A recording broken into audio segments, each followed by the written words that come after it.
ప్రియ సోదరులారా, అస్సలాము అలైకుం వరహ్మతుల్లాహి వబరకాతు. వెలుతురు సూర్యుడు మహాప్రవక్త ముహమ్మద్ సల్లల్లాహు అలైహి వసల్లం నేటికి 1500 సంవత్సరాల క్రితం అరేబియా ప్రాంతం హింసకు, దౌర్జన్యాలకు, వ్యసనాలకు, మూఢాచారాలు, మూఢనమ్మకాలకు అలవాలమై ఉండేది. ఎటు చూసినా అరేబియా ధనిక భూస్వాముల పీడన, అణచివేతల బారిన పడ్డ పీడిత జనం హాహాకారాలే వినిపించేవి. నల్లజాతికి చెందిన ప్రజల్ని బానిసలుగా చేసుకున్న అరబ్బు అసమ సమాజం స్త్రీలను పశువుల కన్నా హీనంగా చూసేది. సరిగ్గా అదే కాలంలో యావత్ ప్రపంచం ఇలాంటి అవలక్షణాలతో అంధకారంలో ఉండేది. ఇలాంటి సమయంలో అరేబియాలోని మక్కాలో వీటిని నిరసిస్తూ ఓ మహా విప్లవ స్వరం వినిపించింది.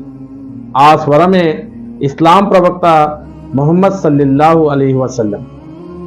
ఆయన తన ప్రగతిశీల భావాలతో యావత్ సమాజాన్ని మేల్కొల్పారు. నాటి సమాజంలోని పేదలు, దళితులు, పీడితులు ఆయన్ని అనుసరించారు. పుట్టుకరీత్యా మనుషుల్లో అధికులు, అల్పులు లేరు.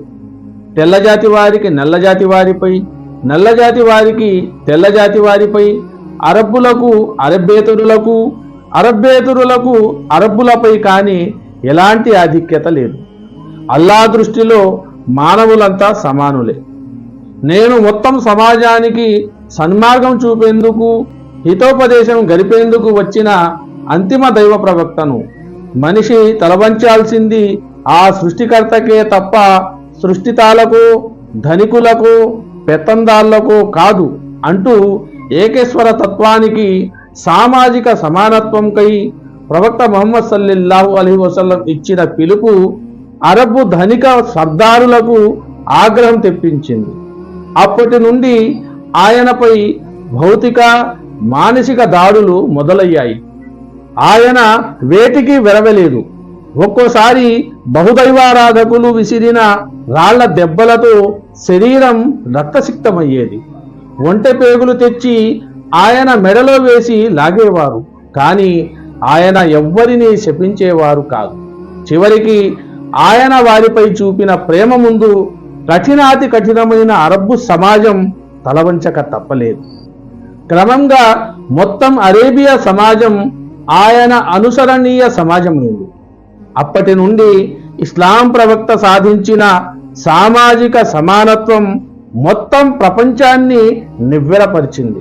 అప్పటి వరకు బానిసలుగా పరిగణించబడ్డ నీగ్రో జాతి ప్రజలు అరబ్బులకు సమానమయ్యారు.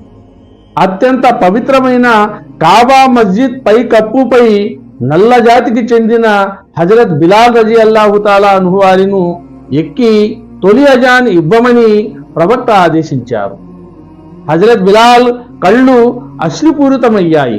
ఎంతో ఉద్వేగంతో ఆయన అజానిస్తుంటే అగ్రవర్ణ భావాజాలం కల అరబ్బులలో కలకలం రేగింది.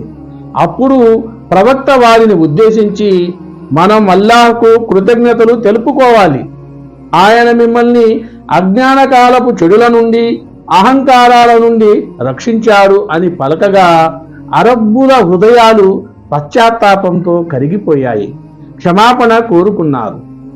అప్పటి నుండి అరబ్బులు నీగ్రో ప్రజల ముందు నిలబడి ఓ నా ప్రియమైన సోదరా అంటూ గౌరవించేవారు.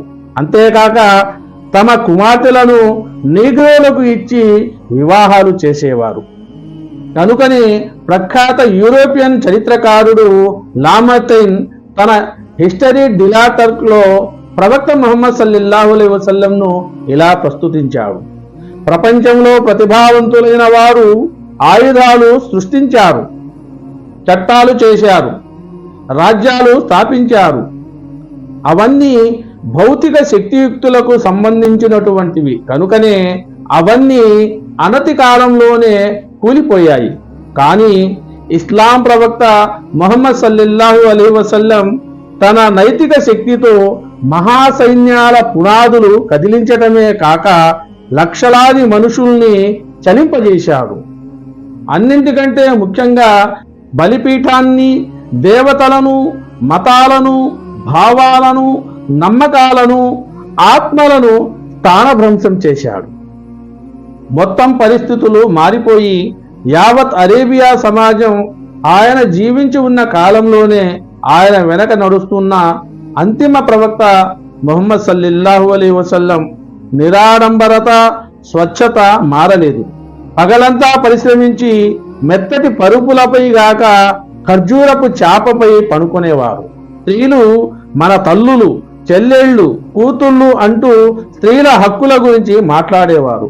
ధర్మం ప్రకారం పురుషులకు గల అన్ని హక్కులు స్త్రీలకు ఉన్నాయని చెప్పి అరబ్బు పురుష సమాజాన్ని సంస్కరించారు. ప్రతి పురుషుడు తన గృహంలో ప్రవేశించే ముందు తన భార్యకు సలాం చెప్పి మరీ వెళ్ళాలని చెప్పి పురుషాహంకారాన్ని తుత్తునీయులు చేశారు. బాల్యంలోనే తల్లిదండ్రుల్ని కోల్పోయిన ఓ అనాథ బాలునిగా మొదలైన ఆయన జీవితం ప్రవక్తగా మక్కా నుండి బహిష్కరించబడి ఓ వలసవాసిగా సాగి మానవ జీవన మూలాలకు సంబంధించిన అత్యున్నత సత్యాలను కనుగొన్నది. తన జీవిత పర్యంతం దుర్మార్గుల హింసకు గురవుతూ కూడా శాంతి, ప్రేమ, కరుణలతో తన జీవితంలోనే తన చుట్టూ ఉన్న సమాజాన్ని మార్చిన ధీరోదాత్త ప్రవక్త ముహమ్మద్ సల్లల్లాహు అలైహి వసల్లం. ఆయన సత్యసంధతను, కరుణను ప్రత్యక్షంగా పొందిన ఆయన అనుచరులు తమపై అరబ్బు సర్దార్ల నుండి ఎన్ని విపత్తులు వచ్చినా చివరికి ప్రాణాలను సైతం తృణప్రాయంగా అర్పించారే తప్ప ప్రవక్తను వీడలేదు. అరేబియా సర్దార్లు ఖబ్బాబ్ బిన్ అర్త్ రజియల్లాహు తఆలా అన్హు అనే ప్రవక్త సహచరుణ్ణి కనకనలాడే నిప్పు కణాలపై నిలబెట్టి అతని శరీరంలోని కండరాలను క్రూరంగా కోస్తూ, ఇప్పుడు నీకేమనిపిస్తుంది? నీ స్థానంలో ముహమ్మద్ ఉండి నీకు నీ పిల్ల జల్లలతో సుఖంగా ఉండాలని లేదా అంటూ అవహేళన చేస్తుంటే అతను నేనే కాదు యావత్ నా కుటుంబాన్ని ముహమ్మద్ సల్లల్లాహు అలైహి వసల్లం చూపిన మార్గంలో ధారపోసేందుకు సిద్ధమే తప్ప తన ప్రవక్తకు చిన్న ముళ్ళు గుచ్చుకున్న సహించలేనని బదులిస్తాడు.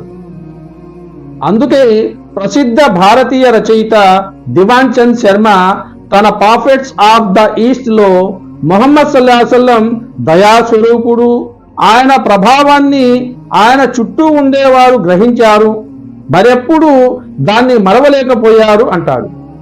ప్రపంచానికి మానవీయ, ఆర్థిక, సామాజిక, రాజకీయ, సాంస్కృతిక, నైతిక విలువలను బోధించిన అంతిమ దైవ ప్రవక్త తుది శ్వాస విడిచే సమయంలో ఆయన ఒంటిపై ఉన్న బట్టలకు ఎన్నో అతుకులు, ఇంట్లో దీపం వెలిగించేందుకు నూనె లేని పరిస్థితి. కానీ ఆయన వెలిగించిన జ్ఞానజ్యోతి భూమి మూల మూలల్లోకి ప్రసరించటం మానవజాతి చరిత్రలోనే ఓ మహా అద్భుతం. అంతిమ దైవ ప్రవక్త ముహమ్మద్ సల్లల్లాహు అలైహి వసల్లం వారి జీవితాన్ని, ఆయన బోధనలను తెలుసుకొని దాని వెలుగులో మన జీవితాన్ని సంస్కరించుకునేటటువంటి సౌభాగ్యాన్ని ఆ దైవం మనందరికీ కలుగజేయాలని కోరుకుంటూ ముగిస్తున్నాను. అస్సలాము అలైకుం వరహమతుల్లాహి వబరకాతుహు.